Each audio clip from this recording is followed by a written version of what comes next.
Ini dia kawasan penangkaran Tarsius yang ada di Kabupaten Maros.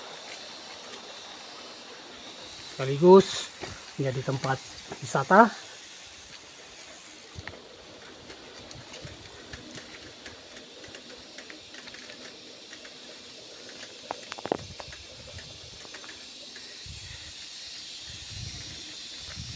Pagi ini sepi, adem ini.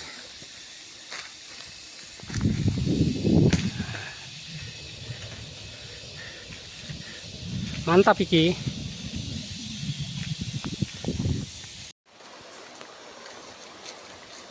Ini dia kawasan penangkaran Tarsius yang ada di Kabupaten Maros. Sekaligus menjadi tempat wisata.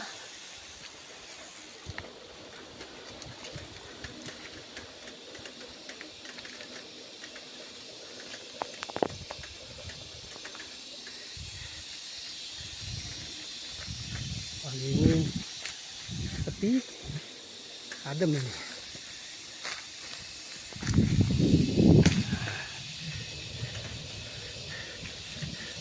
Mantap iki.